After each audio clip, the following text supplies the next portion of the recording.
one game up. Yep. But Afrika, like I said, now over onto that blue side. This is going to be maximum comfort for them going into this series. They were 11-14 as far as their win-loss on the red side is concerned. So definitely not their best spot to play in. They can also fiddle around with a couple of these bans as we see the Tristana taken away. Dynamic side selection. Only side selection before the night was that SKT chose blue. Afrika had choice in game 2. They will also choose blue because you get to actually tailor your bans. Achilles, that's the big reward you get from playing on the blue side. You don't have to ban away the OPs that Afrika was focused on in game 1. That was what they had to do. But here we already see Elise banned, so I'm interested to see what will pop through. Given that Zach finished the regular season 100% contested. The surprising one for me, Achilles, that Elise was 99% contested in the LCK. Only 2 games did she go through picks and bans.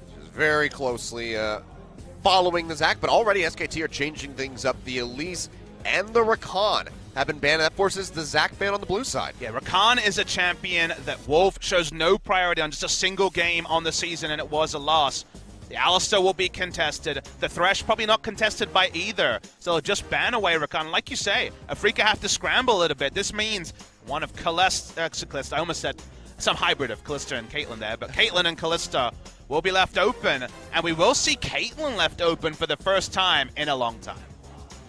All right, do we see that one just taken by Kramer? I think the answer is going to be yes, as he's already got it hovered, and they will go ahead and lock this in. So what's going to be the answer here for the side of SKT? Caitlyn for Kramer with the Tristana taken off the board. Do they go for something like the Kalista? That just seems a bit too oppressive in lane. It wasn't further Caitlyn nerfs on patch 7.15 that we're starting on in the LCK today. The 7.14 nerfs, of course, to a base attack speed are there. A few more in 7.16, but not quite there yet. For now, though, it's going to be the Gragas locked in, and I would love to see the Nidalee here from Peanut, but he's been playing Kayn in solo queue as well, but this would be cementing the Gragas as a top laner super early, so no rush in picking the jungler. Wasn't going to get hyped about that one, Achilles. We've played into those traps before, and another laning matchup isn't a beautiful one. There are ways to take down a Caitlyn, and let's see if SKT have engineered some early hijinks to shut down the Caitlyn's relentless pushing. All right, well, for now, keeping it a mystery as to where that Gragas is going to be going, but already, given that we saw Peanut on that in game number 1, seems like that's going to be the likely setup for them. Wonder if we're going to see some misdirection from Afrika as well. Was going to go for Sejuani, but we will see the Thresh. Very interesting. Tucson on the season is actually 0-4. No wins on Thresh, even though his mechanics have been very good in summer season. Tucson has probably been our most improved support player, even if recently he's had a couple of facepalm moments. He's largely been very good, but not on Thresh. So seeing Thresh here, Caitlyn Thresh, about as much laning power as you could really pack in and also have engage from support, and they will stick with the Sejuani as the primary plan. No flex picks here for Afrika Freaks. I thought we might see a Rumble. They would have been happy to flex into the jungle, but not to be. Nope. And it will be the Cassiopeia coming through here for Faker. Just to beg the question, yeah, the Orianna will get banned away. I was about to say that's going to be the favored one there for Kuro. Didn't have a spectacular game in game 1. Got the first blood and then was just kind of farming from there. It was his first loss on Orianna this season and didn't really have much gameplay to speak about. Like you say, the shockwaves are almost completely absent in game 1. Alistar banned away on the side of Afrika, trying to provide some coverage for the Thresh. Will we double ban? You just banned Talia here if you're SKT. Corki's been a common pick as well, and they're going to be happy enough to take the Corki matchup given that Cassio wins that matchup pretty much straight up. They're not expecting the Lucian to come out, so it just will be the Talia ban. That's been a Kuro staple for a while. That one off the board. We'll see what is going to follow up with the Alistar. Do they continue to target out Wolf, or do they turn their eyes elsewhere? I mean, Afrika have wholesale thrown out the game 1 plan. There will not be a Relic Shield onto Caitlyn this game. There's no incentive to pile gold onto a Thresh, so it's going to be a very different game. The man I'm looking to step up is going to be Kuro, who was the double MVP when these two teams faced. It's insta-lock of the Blitzcrank. Here we go. Okay. Blitzcrank coming through for Wolf. This just got interesting as we have the Ballista comp assembled for SK Telecom. Some Ballista hijinks will be exciting, Achilles, and maybe it'll be Syndra. Never been a big Kuro pick. Last time was in meta last year wasn't big for him. This season, he's 1-0 on the Syndra, can have pressure on the Casio. And is that going to be a Cho'Gath top for Mar? And we're seeing new stuff left, right, and center on both sides. All right, I mean, backs against the wall right now for Afrika. Wolf is one of our more common Blitzcrank players. He's played 12 games of Blitzcrank in his career, 7-5. Gorilla played his first ever competitive Blitzcrank game, 3 weeks ago? Yeah. Seeing Wolf return to it after a long hiatus. Top lane choice here, and it's just going to be the Trundle into what they expect to be the top lane Cho'Gath. Not like Sejuani will be anything different. Yeah, Subjugate's going to come through, and they are just going to get pummeled, especially if that Kalista can get ahead. But if you think about this, Killers, there is a bit of an element of risk here, because they're running a top lane Trundle into a Cho'Gath, set up to succeed in the 1v1, and yet they gave over Caitlyn, a champion that basically crushes every 2v2. So the big question mark for SKT's draft is, how do you manage a losing 2v2 bot lane? You see Blitzcrank, you see Kalista, you see Agragas. It's going to have to be pretty heavy focus, you'd imagine, from Peanut around the bot side, because that's the only part where their draft comes apart. They don't want to involve the top laners. They want to find a way to actually survive through what is the most harass-heavy bot lane possible. I mean, you land that hook into the knockup, and Gragas is nearby. That should be a pretty dead Caitlyn, especially if you're blocking the Dark Passage from Tusin's Thresh. But SK Telecom, I mean, they feel confident in this one. We saw the insta-lock on that Blitzcrank, so this is something that they had prepared. They were ready to bring this one out. Now we get to see it in Game 2, and this could just be the finish here for the Afrika Freaks in this playoff run. SKT rolling the dice. It was all about Afrika rolling the dice with the 80 carry taking a support item in Game 1. Game 2, they leave open the Caitlyn. That's been a fatal flaw for teams previously. All right, well, this is going to be a bit questionable. We'll see how SKT can handle this, and if they can go ahead and close it out right here and punch their ticket to face against Samsung on Tuesday. Let's get on to the rift for game number 2, Afrika Freaks versus SKT.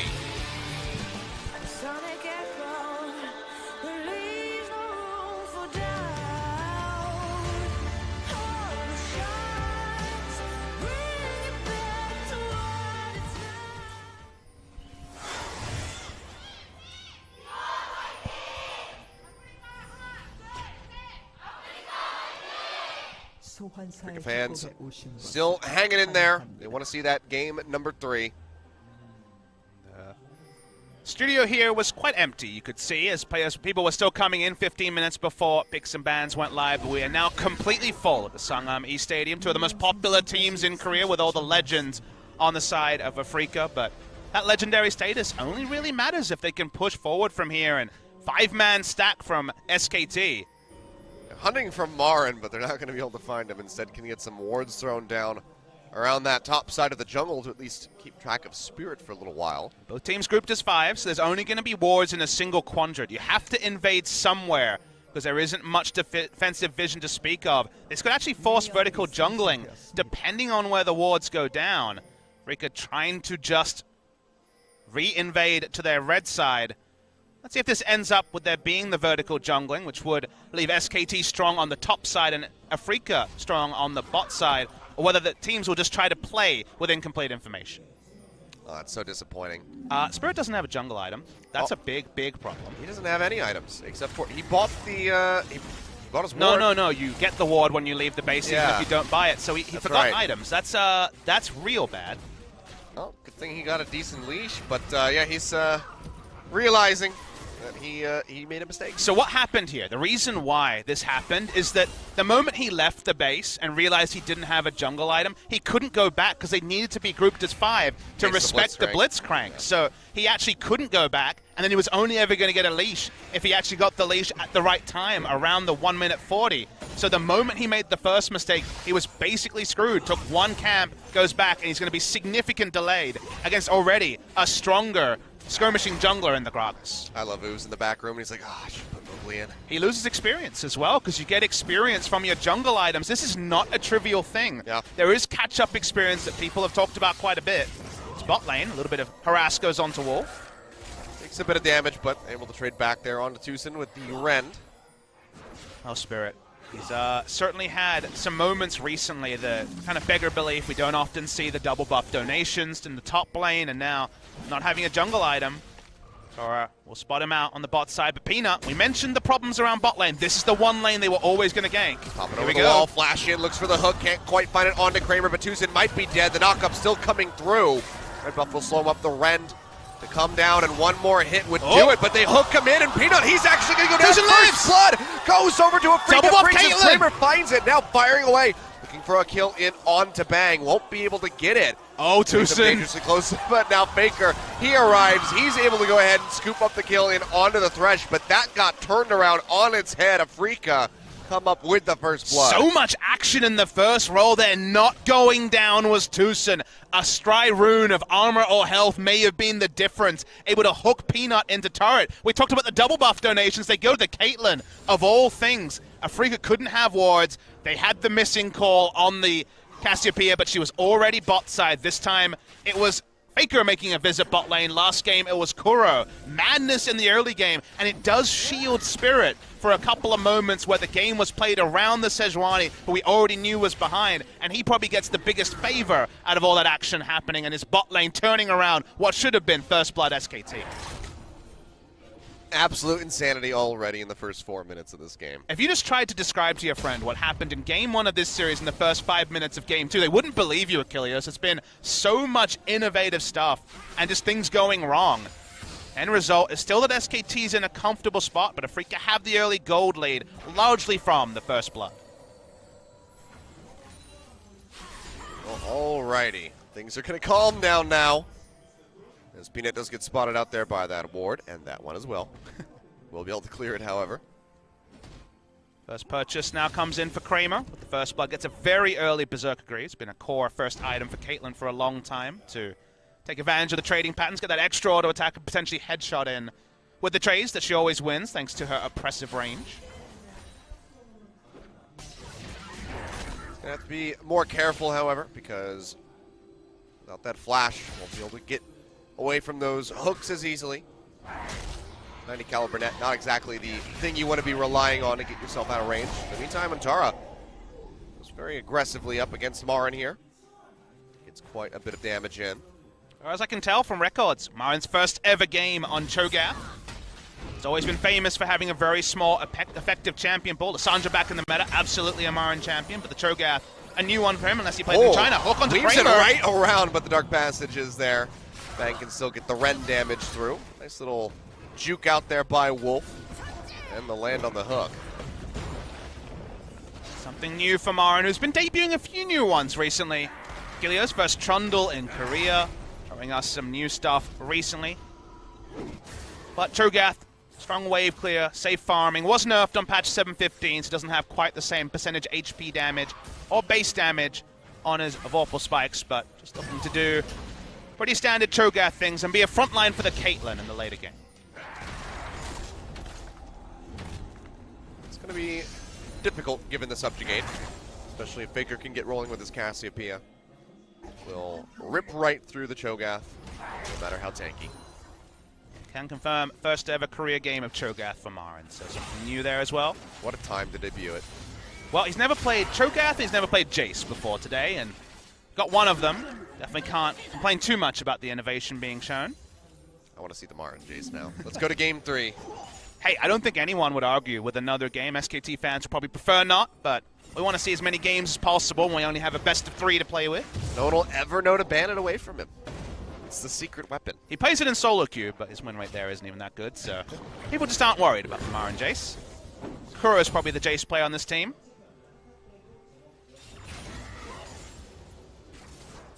So we think about what the formulation was, about how this game should play out in the early game. We mentioned SKT, everything looks great. Let's find a way to get over the hump that is Caitlyn's laning phase. They attempted to do that with the early Peanut gank. It failed, and it now still is a problem now that Summoners are back up. Spirit's been able to actually get ahead to level 6. The catch-up experience is a hell of a drug. Been able to get that, so he does have the ultimate available. I mean, he's ahead of Peanut, so. I know. That's the part where I'm like, really? Yeah. That shouldn't happen. Well, this is the world we live in. All-inclusive world. Everyone gets a chance to get to level 6.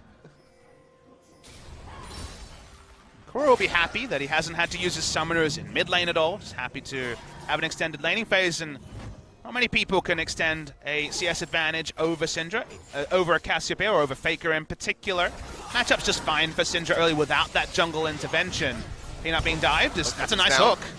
Yeah, play comes out, Dark Passage, or the Death Sentence rather, not going to connect. Trading back in onto Tucson as Bang does take a couple shots there from Kramer. Headshot nerfs, to reiterate, aren't live in patch 7.15. They are a 7.16 change. So the base attack speed being halved per level in patch 7.14 is the last Caitlyn patch note that's relevant for today. Mid lane. The flash body slam in, pops. Throw to the side of the explosive cast, and he's just going to go down. Perfect miasma from Faker. Now trying to follow up. Meanwhile, in the bottom lane, that's going to be Wolf. Looking for the pick here on the Tucson. Ignite ticking away, but will not find the kill. And the Death Sentence will not connect. Spirit and Tucson will both be walking away with their lives, but Kuro cannot say the same. Kuro was trying to bait in Faker because he was playing to a side where he didn't have vision while he has his jungler in position, but unfortunately for him, Peanut was already there. So playing to the safer side is what he needed to do. Didn't do that, and now Faker's going for a walk. Yeah, he's roaming up here to the top side. Rupture will connect in onto Antara, but Miasma yet again thrown down. Martin does have the flash, but it's honestly not even worth it. He knows that he's going to be dead, so he will just fall as Faker claims his third kill of the game. The flow-on effect of that kill in mid lane is now also that top lane gets ahead, and this is disaster for Afrika after things went better than expected when they took down Peanut for first blood. The double buffs are off the Caitlyn. The lanes are now in their control. And Kuro, trying to bait in, ended up getting baited himself, and that has really accelerated SKT's rise. And the moment that you give Trundle any free time, now that Chomp affects turrets again, the turret threat already starts. No worse feeling than baiting yourself into getting killed. And Faker out of nowhere is 3-0. Yep. He actually has all 3 kills in this game. I mean, I almost forgot about the first kill in the bottom lane when he picked it up off Tucson. Just been so quiet since those first 4 minutes, but just like that, 2 more kills come through, and Faker is looking very deadly with this Cassiopeia. Perhaps the next SKT skin at the Worlds. Everyone has to take risks. People will look at Kuro and say, why was he playing towards the weak side? They didn't have aggressive vision to know where Peanut was, but you can't play everything as safe as possible because we have teams in the LCK that will do that, and they lose, not taking any risks. SK Telecom, known as a safe team, do take decisive decisions where they don't have full information. You think back to MSI where they took Barons without a control ward. Game 1 where they took Baron without a control ward. Kuro rolled the dice at the wrong time, and sadly for Afrika, they lost the maximum from that one risk. A bad spot to be in now. Hook not going to connect there from Wolf. They were looking for a play in on the Tucson. Instead, just going to be an exchange of vision off the backside of that Cloud Drake take by SK Telecom. Ocean going to be the next one to follow up in about 5 minutes' time. And Tara, well, he's having a good time here with Marin. Jump coming down, but doesn't want to dive under the turret. Hasn't built tanky at all on the Trundle yet. Just has the Vamp Scepter and the Tiamat. Bramble Vest done for Marin, but nothing really else to speak of. Mid lane. Jump in here onto Baker, but the Glacial Prison gets not Kuro. going to connect. And now, yeah, he has the Petrifying Gaze thrown down onto Kuro. Stun will push back Faker. Keep him out of the fight, but Tara, he's pinching down. Pillar. Almost has that one ready to go in the meantime. The bottom side of the map, Bang is going to go down, but Peanut is able to find Kuro. So yet again, just bullying out the mid laner. SKT pick up a kill, but they do suffer a loss. Yeah, we didn't get the full context on bot lane to know how Bang went down. But Tucson picking up the kill doesn't allow extra gold to Kramer. Only equal NCS with a Kalista, both of them strong in the laning phase, but Caitlyn's certainly stronger in the 1v1 sense. Peanut never used the cask, so he's fishing around mid, but Marin's here too. Yeah, Faker going to get jumped on. Marin coming through, going to throw the Rupture the complete opposite way, but Faker will still get locked up. But the cask, as you say, not used by Peanut at all in that initial skirmish, does save his life at the end. Yeah, peels away the Cho'Gath from numbing, so isn't able to actually get the ultimate in. Marin will have to teleport top as well, so teleport down there. The side of Afrika. Nice roam timing from Marin. We're going to finally get a replay of what happened bot side. Oh. And Hook hitting after standing on a trap. Mistake from Bang.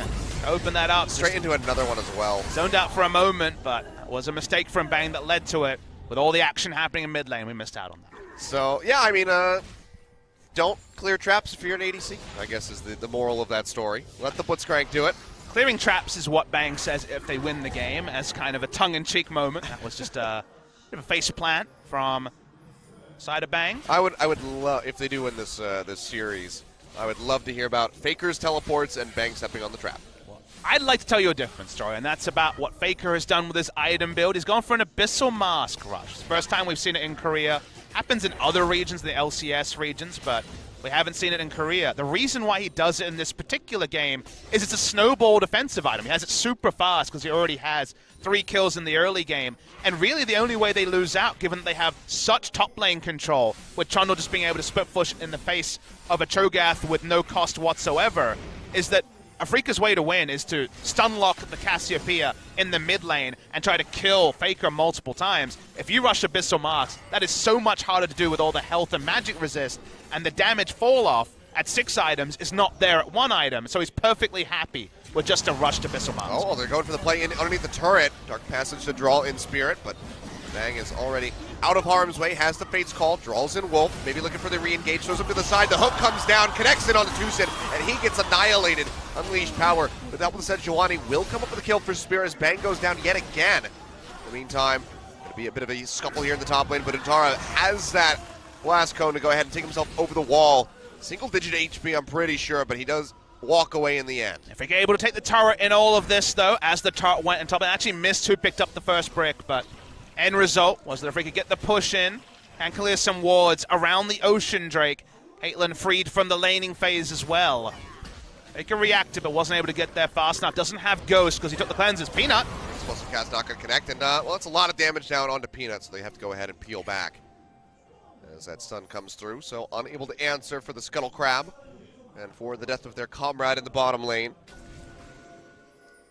Wonder what analysts will make of this particular series, Achilles. When you're trying to work out what to import to your playoff run as a North American or European team, even an LPL team, it's going to be hard to fully make understanding of what has been some smart plays, some innovation, some mistakes. Marin didn't have Feast up, it's worth noting, so you actually did use it, I apologize, was used mid-cast, and Antara lived with just a sprinkling of HP. Oh. Got to be frustrating. Nice little juke back there. Honestly, might have just been dumb luck by Undar to turn around at that exact moment.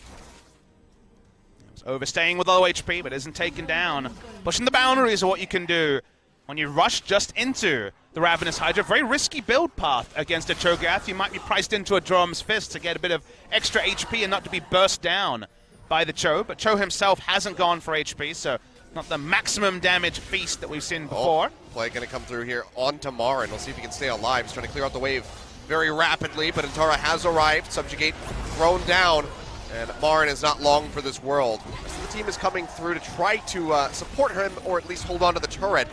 But whether or not they're going to arrive in time, we'll have to see. Antara going to be the one targeted out as the box does drop. Death Sentence not going to connect. He will surrender his life, so it's a 1-for-1, and they don't get the turret. It's a 1-for-1. They had to respect the Spirit, still had the Glacial Prison available. So even though Fate's Call was used, they weren't going to make a serious attempt to overdive in the bot side. So 1-for-1 extended, and not getting the turret means that when it comes to resources, Afrika probably do win out on that one. Mid lane we've talked about so little in this game, despite the fact that Kuro has gone down twice. Faker finally starting to add ability power to the 10% bonus magic damage he gets from his tank choice of the Abyssal Mask Rush. Maybe a second solo Drake for Faker. Yeah, just go ahead and take this one away. I mean, we know how much he loves to kill the Elder Dragons by himself in the late game with this Cassiopeia pick, so why not start things off the Ocean? In the meantime, Peanut going to get caught. Unleashed Power will take him down, and Kuro just finds the solo kill catch on the Gragas. Pings onto the Rift Herald as well. We all know about how pressure works in League of Legends. When you know your member is on a different part of the map where all your wards are, you can't face check, and Peanut made the fatal flaw. Didn't have Flash available. With Flash available, maybe you get a little bit frisky face checking. Did not have it. In that case, it's just a solo mistake from Peanut. Sort of thing that's been punished by other teams against him earlier in the season, and one of the reasons why a lot of SKT fans prefer Blank and his more measured style. Well, Rift Herald will be taken here by Afrika. Can use that to knock down another turret. Because, I mean, despite everything that happened early on where it seemed like SKT was surging out to a massive lead, it's still rather close. 1,300 gold at the moment. So Afrika are not out of this one yet. Give you some insight into why SKT made such an over-aggressive dive in bot lane where it was likely to be a kill trade if Afrika was able to react. if you get the bot lane turret down, end the laning phase for the Caitlyn, and actually get to play around the top side, that's SKT's priority. Post 20 minutes, they want to move all their vision control they've established in the bot side, top side, because they have Cassiopeia Callista for Baron speed and secure. So they very much want to play around the Baron, get control wards down, get a hook, and take down and rush down the Baron. They can't do that safely while the bot lane outer turret is still up. Well, Marin winning out on that Gromp is able to take that one away. As we see a rotation into the mid lane from Kramer and Tucson. Tara going to get pinched on, it would seem. Goes on the pillar, however, so he will be able to make it out safely. Well, it's a pinch. It's like a friend of yours or your sister giving a pinch, not any sort of real aggression, because there's no wards there for the side of Afrika. It'd be lovely to unload onto the Trundle and take him down, but Afrika doesn't have map control in the top side to chase a Trundle, which is a low percentage play at best, so a couple of love taps and backing away.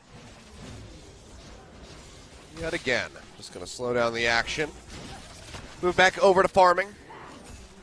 As we wait for some more objectives to come up here, we'll see where the Freak of Freaks want to direct that Rift Herald. Lane turret always the gold standard for picking up a one turret take, which we don't often see. The two turret takes with the Rift Herald that we were thinking about. Brain's working in overdrive preseason with the fact the Rift Herald has gone from the previous iteration where we never saw any sort of priority around the top side early objectives, but a lot more priority this season than any time previously in League of Legends history.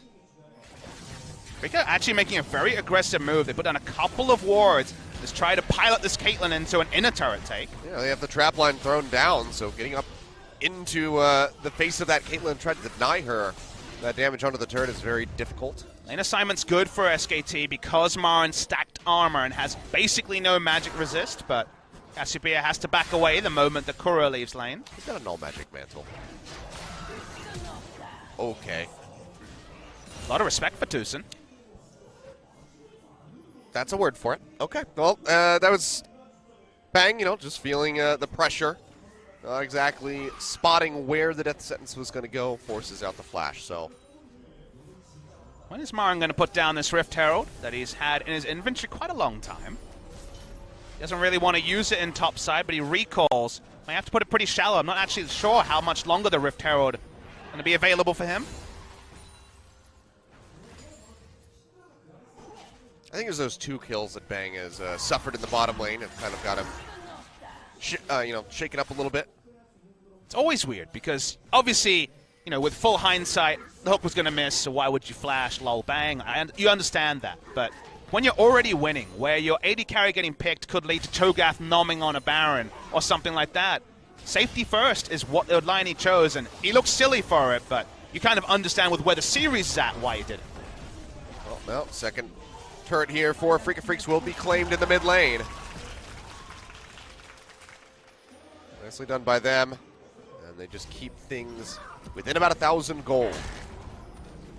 SKT have not been able to stretch that lead that they established very early on into this game. Emergency Rift Herald usage is used by Cho'Gath literally in base.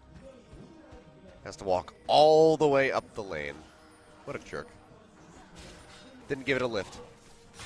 At least he doesn't have a timeout function. It's all about the HP is the Rift Herald, so didn't get an Uber this timeout when it comes to being placed exactly where they wanted it to go. But Marin had to rush bot lane. Righteous Glory pops it, but Antara's going to take the turret for free. Yeah. He's got the Ravenous Hydra. He's in a very nice spot as far as the damage is concerned. Tankiness leaves a bit to be desired, has just the Spectre's Cowl, no single cloth armor. Rift Herald should be knocking down this turret. Faker is there to try to stop this one. See how much he can do. And it turns out he does a lot. Yep. That is a free-farmed and fed Cassiopeia, who had a lot of advance warning, Achilles, because the Rift Herald walked the longest possible route to the top side. Has the Morellonomicon to complement the early tankiness we spoke about at length with the Abyssal Mask. There we go. Spirit Visage for Antara. And this is one of those builds. We see it quite often, the Rod of Ages into... Oh, hold that thought. Going to get jumped on. That's going to be the hook coming through, and he just gets deleted Kramer finds his third kill of the game. 3-0-2 on the Caitlyn, now looking to knock down that inner and mid. The overly defensive flash didn't go QSS a second item, went for the Zeal to do damage and is taken down. Trying to power down the turret, teleport to confirm it. Yeah, Death Sentence not going to connect here, but it seems like they will just be able to knock this one down. Marn TPing in for added protection here for the rest of his squad. And they'll just go ahead and claim that first inner turret of the game. And a moment like that is where I will actually say, Bang, if you're going to flash defensively, you have to position defensively. So getting caught after using your flash so liberally is where you have to say, okay, mistake from Bang. They've lost significance from this. It goes back and buys the Hurricane. Still doesn't have QSS. And the ultimates are there. The chain CC there is there from Afrika. Pick up their first Drake of the game. But look at this, SKT. Not skipping a beat. There's Oh, no and Afrika vision. don't know yet. They're just going to go ahead and try to duo this one out. See a blue pings in the area. They now know. Bang coming nearby. They might be too late, though. I mean, he's running into the mid lane. I don't think they suspect this one, but Peanut is going dangerously low, so this is still going to be risky. They know it now. 2,700 health. And they'll be pushing forward, less than 2,000. Can they get in there, though? The knockaway will come through. Spirit flashes way too late. They try to get the steal in the meantime. Bang, yet again, gets annihilated. Spirit will make it out with his life, but the remaining members of SKT now have the Baron. Miasma positioning could never have been more important. He couldn't flash because he was grounded. Achilles couldn't actually get into the pit, so by the time he flashed, it looks comical. They lose the Baron, and really nice sneak from SKT after they lost Bang, who dies second gray screen in about 2 minutes. That's what I'm laughing about. It's just poor Bang at this point. 1-4-2 on this Callista. He shows back up. He's like, guys, I'm here to help. Immediately gets deleted. He did his role. His role was to That's distract Achilles. You know, he gets paid a nice salary. He's a double world champion. Maybe his scoreline won't be great this game, but if they win, he's still doing his role. Well, SKT, let's see how they can utilize this one as they do lose yet another turret. Wolf's With the poking cleanse around will keep here. They himself don't alive. know he's in there. This is another one of those moments where Raptors respawned as he was looking for a hook. Marin's felt that before. Just run away, Bang. Just get out of there. Bang really wishes he went that QSS second item. He's almost there. He's got the Null Magic Mantle. He's working his way. It's been a struggle for Bang, but Baker's had another one of those games where someone gave him a personal basketball and he got to decide everything on his own. While it isn't the Rod of Ages, starting with the Abyssal Mask and now having Morellonomicon and also the completed Seraphs is basically tank Cassiopeia. A lot of CC to respect, but he pops the Cleanse, he pops the Overshield, already has significant health and magic resist. This is one team fight Cassiopeia. Happy to stay in the team fights. Yeah, I mean, he's just solo knocking down that turret.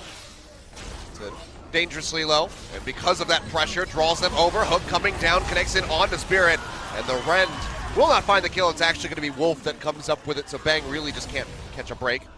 Rolls out the Fate's Call. Won't be throwing Wolf back forward, however. Kramer's on defensive wave clear duty now. Achilles, he's not taking pot shots at inner turrets anymore. Trundle's going to return to the top side. This is exactly where SKT want to be.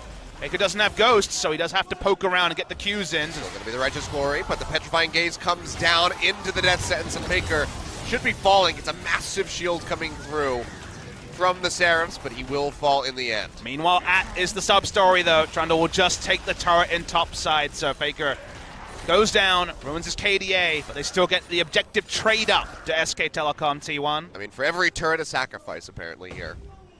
So just throw a kill, you'll get an objective. SKT now created a pretty significant gold lead here for themselves. Very much like we saw in Game 1, where it was neck and neck throughout. They were hovering around 800 to 1,000.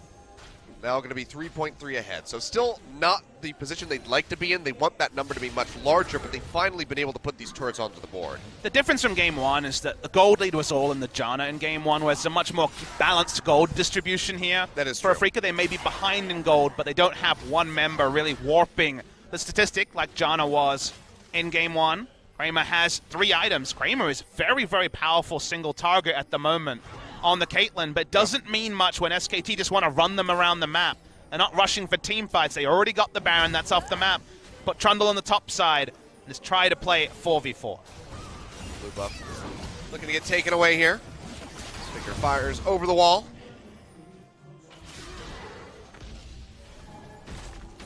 Just be taken out. Africa has so many control wards behind them. They want to play this as narrow as possible. Plot 5 traps into a lane, push up, try to remove the fact that Trundle has no worries whatsoever about a Cho'Gath. One item with just a Tiamat into Ravenous Hydra, there's kill pressure, but Randuin's is complete, Spirit Visage is complete, Trundle is immovable, and even the decent wave clear from the Cho'Gath isn't going to be enough to slow him down. Speaking of that, Trundle, looking for Spirit, those on the pillar, but they are there. You go ahead and pop him back, explosive cast into the hook. He tries to flash away, but the uppercut is there from the Blitzcrank. He takes quite a bit of damage, but Spirit will be able to get out with his life. Will not be able to assist the defense of this turret at the moment, as SKT looks to clear out the wave, but with Marin pinching in from below. Hasn't been spotted yet, is Marin.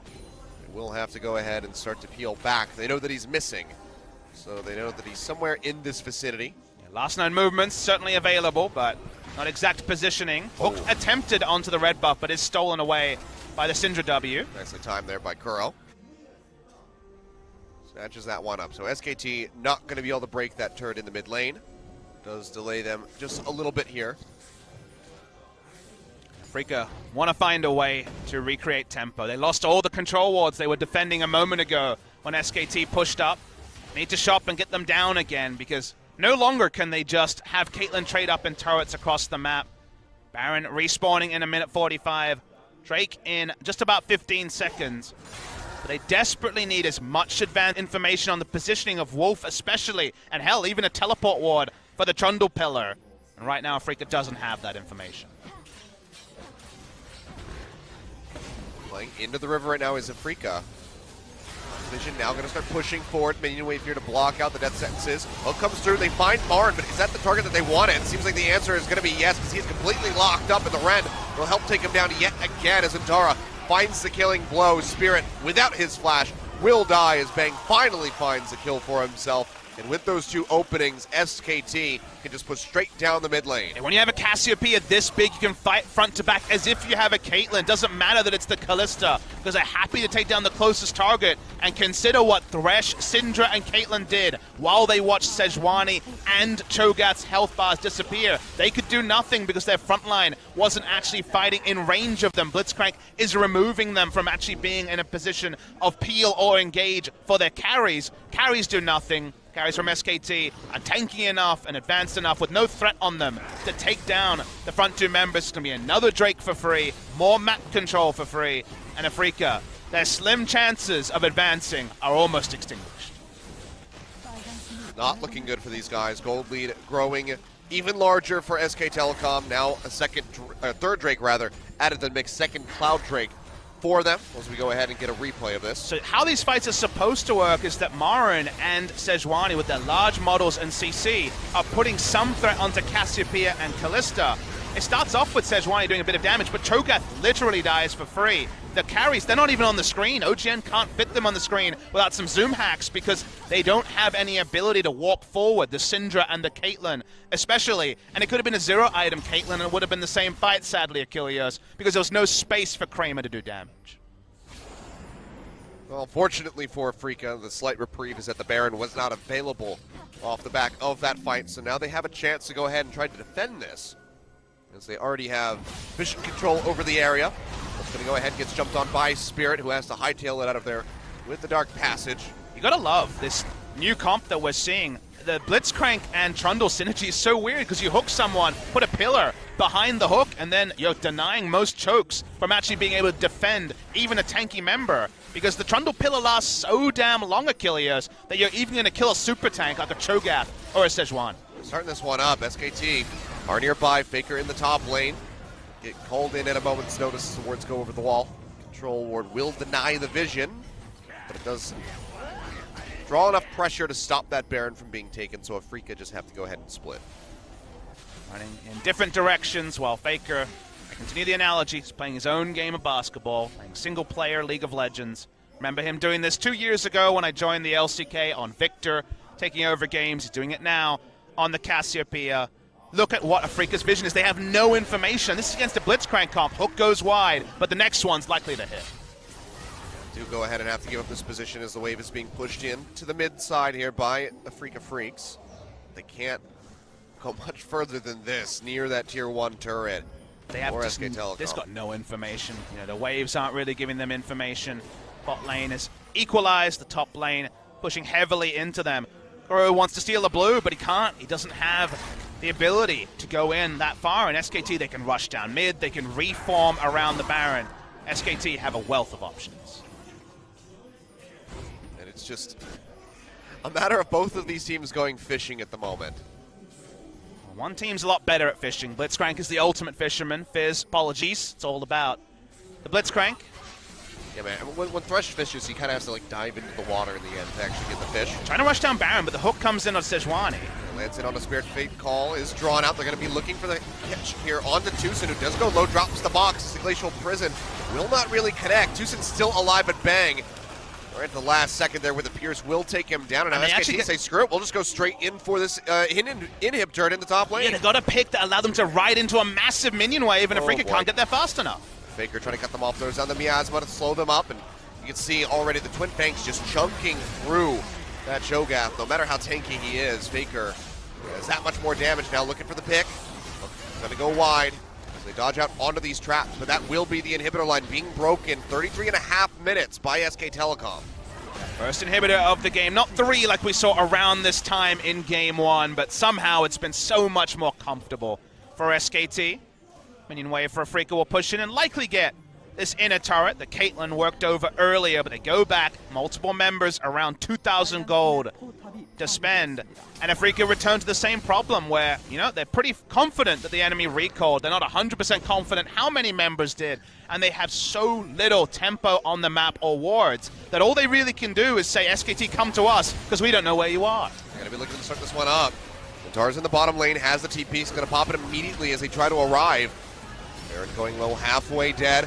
Control ward in the pit. Peanut has perfect vision over this one. Comes over the wall and he takes it right out of their grasp. Peanut stealing away the Baron, and now Afrika Freaks desperately are trying to run away, but it seems like they're not going to have the option because Baker has him cornered. He's got him roped in to the blue pit. Comes up with a double kill, getting rid of Kuro, getting rid of Kramer, and it might just be the Ace Spirit. All on his lonesome is desperately trying to trade one back, but Bang says, hell no, rends him for the double kill, and that should be the end of the game. Afrika Freaks, their 8th game in the wildcard, their 8th loss in a row. Peanut smiles. Smite came in early. There's that cast animation on the feast from the Cho'Gath. Wasn't able to get it in. Peanut has got those steals before. SK Telecom break the hearts of the Afrika Freaks, and they will face Samsung in just a few days' time.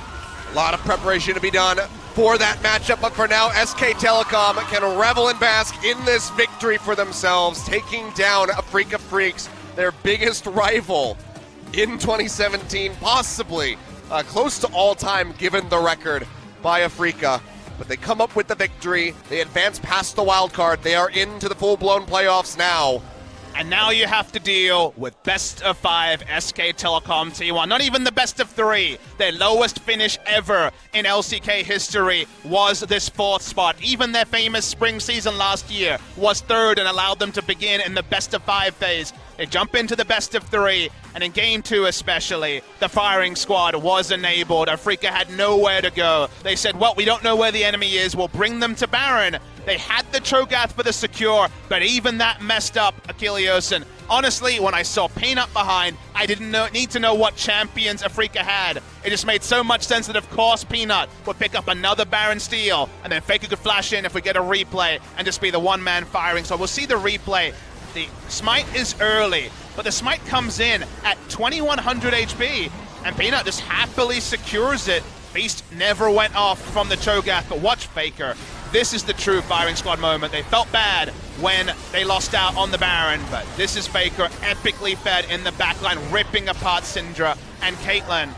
And it was all lost from there for Afrika. I mean, Petrifying Gaze be damned, didn't even need it to finish them off. Just registers a little bit of damage. Hey, either that Petrifying Gaze hits, or they're going to be in position for him to just kill them with the Twin Fangs. So yeah. The worst case scenario is stunning people up, running away. The best case scenario is getting them all anyway. Yep, well, that's exactly what he did. Beautiful stuff by Faker, by SK Telecom, who, you know, a couple games ago, it would be hard to judge whether or not they were back in form. They took down BBQ. KT, sure, they came out on top in that Telecom war, but there still was a bit of shakiness, especially in game number 2, which they did suffer that loss. And Before that, it was Everate that stopped their losing streak. So we had to ask the question, can they get back to where they were at the beginning of the split in spring?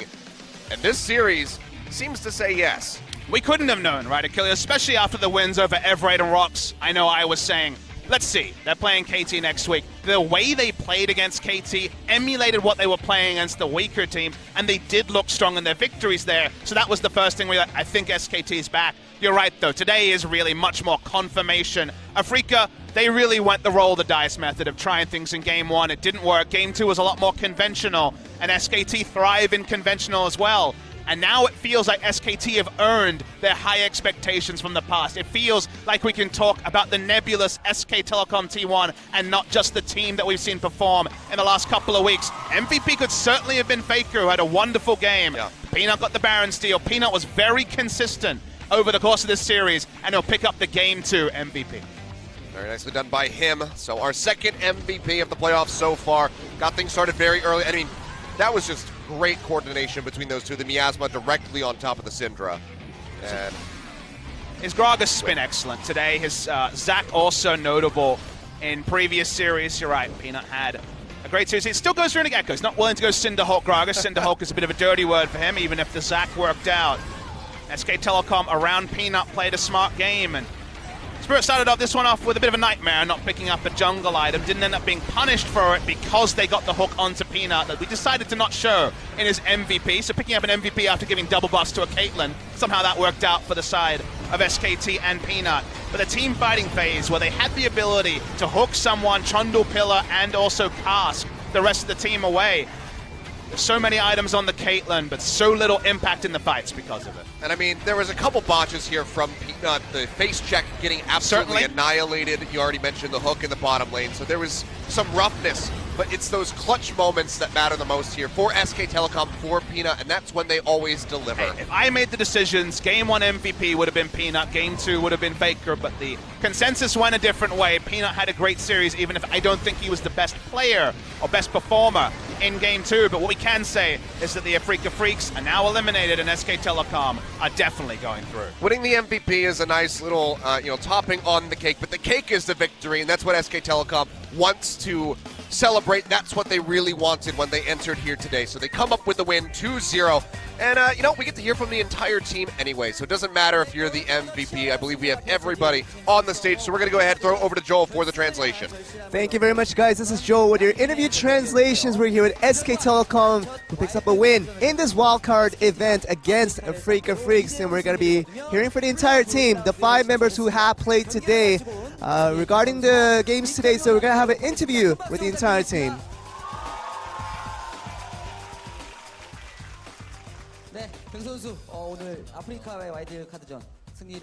Bang, you got the win today in the wildcard. How do you feel?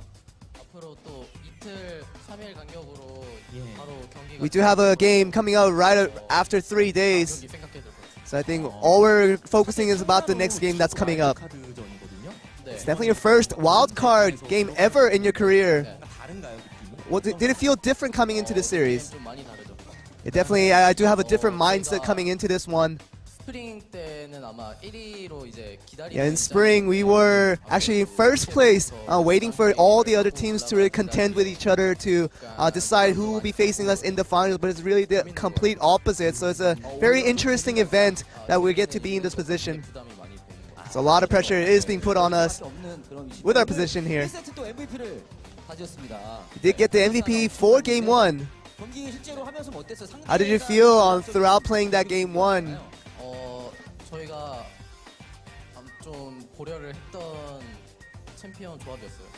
We were actually expecting this sort of composition from our opposition, and we saw these players, and once we were observing the data, they had played those kind of specific champions, and especially using that Ardent Sensor to their benefit. So we figured they might use it this time around, and it was exactly to our expectations. So we were pretty prepared for that composition.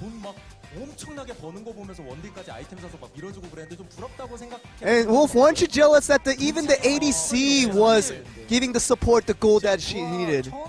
예전에 나왔을 때 솔랭하면서 제가 아니 솔랭이 아니라 대회에서 알리스타를 제가 했는데 Yeah, ever since the Relic Shield came onto the play, I started using Alistar and I gave Bang all the gold that I earned for myself. 이렇게 잔나를 사용하면서 물론 원딜이 타곤산 그것까지 갈 줄은 몰랐어요. But using the Janna, I never thought that even the ADC would go with the Relic Shield and give the support the gold that the Janna needed. 극단적인 선택이 될 수도 있다라는 네, 그래서 말씀이신데 뭐 저희 타워도 먼저 밀고 원딜 좀 Yeah, definitely. It was a extreme risky pick by our opposition, so we got a lot of advantages from what they lacked. 선호하진 않았던 그렇죠.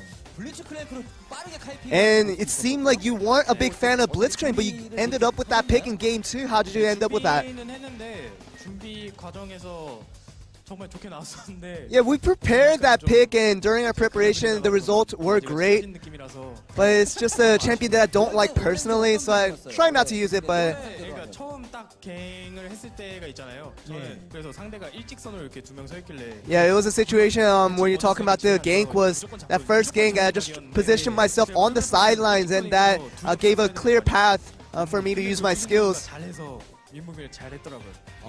And it was a situation where the opponents did a good job of trying to evade the gank from happening. But in the end, that's our advantages in the end. 몇 번씩 하다가 자, 무빙 약간 실수해서 또 우리 팀 죽고 And also there was a situation where I did the wrong movement and the wrong sidestep that allowed my teammates to get killed. So wasn't the best moments for me that I want to remember.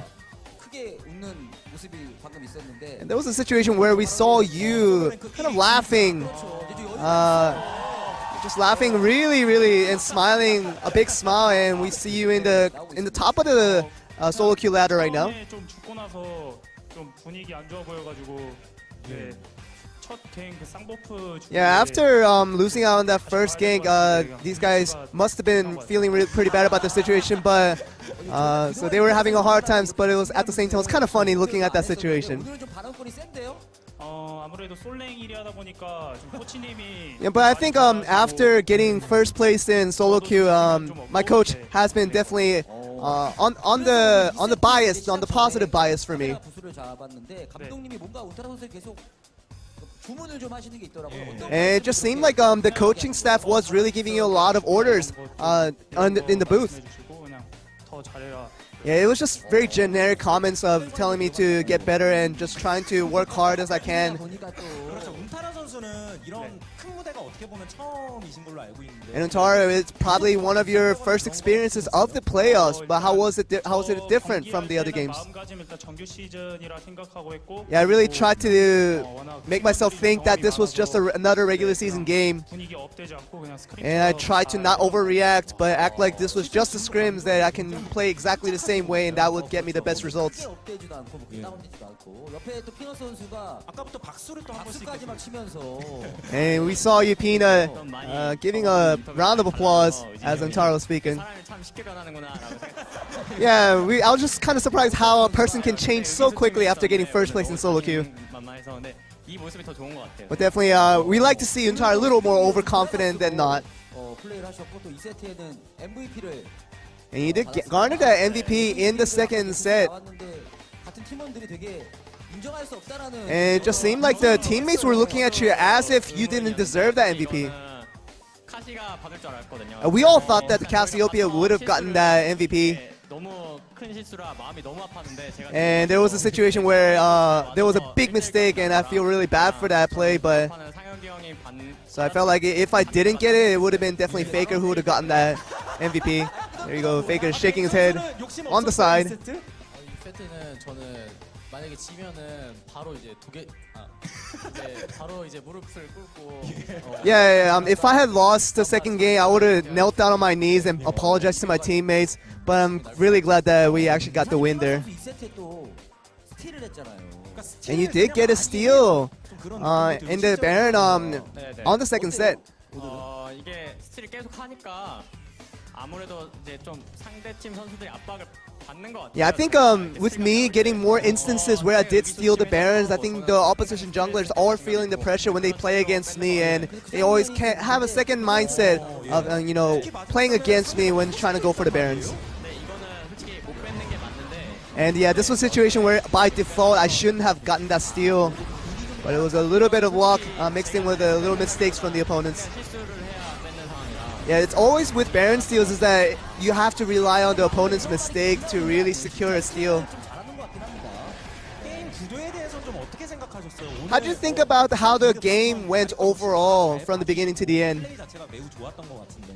일단 연습 과정이 제일 좋았던 한 주였고요. I think this week especially was one of our best week of practice, and we were really satisfied how the results came along in regards to practice, and we just thought that we wanted to transition that over to the actual games today. So we really thought that we had a good chance to win today. 그렇죠. 그런 피너 선수 인터뷰를 보는 것 같았는데 아까 또 끄덕거리던 사실상 We're gonna move on to the guy who's shaking his head once he thought that he deserved the MVP. 받아야 된다고 생각합니까 이 세트?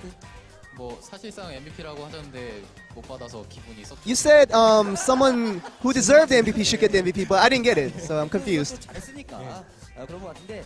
So 어때요? modest. 그 아까도 That Faker 잠깐 guy. 다른 선수들이 말을 하긴 했습니다. 페이커 선수 입장에서도 이제 차근차근 밟고 결승까지 가는 과정이. And a lot of people did, especially your teammates, talked about the step by step into the finals. 해야 되는 걸로 알고 있는데 결승전까지 가려면 그게 사실 승률을 50%로만 잡아도. Yeah, I think 말이에요. 그래서 if we have to make multiple wins to get to the finals, we can't rely on a 50% win rate to get there. So 굉장히 잘하시는 것 같아요. 계산 능력이나 네. 예. 굉장히 또 계산 그게 바로 되네요. 계산이. 크템 선수도 되게 아니 저는 계산적이시잖아요. 아예 그런 거에 제가 let's talk about Faker's math skills. Trying to compare Cloud Templar's math skills with that. 뽑았다고 합니다. And Peanuts applauding for Faker's math skills. 아니 페이커 선수 알아드시라고. 예 원래 그거 예. 이렇게 실명제로 가는 건가요? 아니 뭐 갑자기 예, 근데 저는 피너 피디님께서 선수 뽑긴 했어요. 원래 But I did pick Peanut for the MVP. 선수를 많이 좋아하시더라고요. 예, 저 피너 선수 전 Yeah, it seems like you like Peanut. You like the jungler players, Cloud Templar. 뭐 하시는 거예요 지금? 와이드카드 저 인터뷰 피너 중에 선수한테 마이크 좀 아니에요. 페이커 선수 인터뷰 중에 지금 예, 자꾸 예, 알겠습니다. 선가르시고 너무합니다. 네. 그래서 이제 페이커 선수 오늘 또 갈리오와 카시 플레이를 하셨는데 사실 갈리오 픽은 But in the end, you picked up Galio for the first game, which is what we want to go back to. 같은 그런 챔피언인데 오늘 And it just seemed like a staple pick for you. Actually, you picking it up for the first pick in the draft. 뭐 일단 저희가 갈리오가 이번에 상대 쿠로 선수도 잘 쓰고 그래서. Yeah, Galio was a multi-purpose pick where we knew that Kuro was very talented in that pick. So, taking it away from him and using it for ourselves was a double benefit for our composition. But, with my form not being at its highest, that was a situation where we kind of regretted that we should have went with a different pick, but it was a pick that we were going to go with regardless of the situation. 유동적으로 좀 가신 건가요? 뭐 심연에 가면은 바로 올리셨던 걸로 And it just seemed like the item choices were interesting as well. 최근 버전에서 아마 심연의 가면이 너프된 걸로 알고 있는데. It seems like the 심연의 가면이 아니라 적응형. the Abyssal Scepter is a little bit nerfed this patch, and but we still went with a composition-based item, so that's why we went with that item. 카시오페아 할 때는 상대가 AP가 많아서. And with Cassiopeia's, 원래는 영겁의 지팡이를 많이 가는데. you usually go with a Rod of Ages, 카탈리스트가 제로 팀이라서 괜찮을 것 같아서. but we just went with the Catalyst just to go with the full build that we would eventually get to. 그럼 또 울프 선수가 도화지 아까 찢어져서 좀 섭섭해하시는 울프 선수 오늘 인터뷰 분위기는 좀 만족하시나요? And Wolf, are you happy with the interview so far with all the comments made by different players? 예, 철없던 친구 성숙해진 것 같고. I think this immature player got a little bit mature today, 예, 여기도 so that's the one good thing. 여기도 오늘은 괜찮네. 저만. So I think, yeah, all these players, they're getting a little bit mature, so I'm happy for these guys. SKT 대표로 우리 울프 선수가 So as a representative of SKT Wolf, 하지만 이제 남은 경기들이 또 중요한 you have a lot of games still left over to eventually win that finals. 그리고 또 주말에 Would you like to say anything in regards to your current situation? 부탁드리겠습니다. 네, 이제 오늘 경기력이 사실 완전 깔끔하게 나오진 않았어요. I think today's games weren't as clean as we wanted it to be, 저희 연습도 정말 열심히 하고 있고. but we are practicing much harder from day by day, and 앞으로 경기력은 더 you can expect our performances to go up, with each game that we play. 팀 팬분들은 얼마나 걱정하시겠어요. And of course, with us, in this position that we have to take a one step by step, you can imagine how the other fans are worried about, their team facing up against us. 기세가 좋아질 거라고. But I think our performance will rise as we get advanced and pass each round to play. 건강이 최고예요. 네, 알겠습니다. 울프 선수도 건강하셨으면 있으면 좋겠습니다. 그렇죠. 네. 맛있는 거 많이 드시고 건강이 최고입니다. 그렇습니다. 다시 한번 우리 SKT 전원 선수들에게 큰 박수 부탁드리겠습니다. And we think we are done with the interview here, and we'll throw it back to you guys. Thank you very much, Joel. Well, that's the first step out of the way here for SK Telecom T1, but if they're going to get back to that final, the face-off against Longju is still a very long road ahead, potentially 12 games that they would have to play just to make it into that grand final. And of course, SKT fans will ask, what does this mean for Worlds? And that's a very fair question. Their best chance, of course, is winning Summer.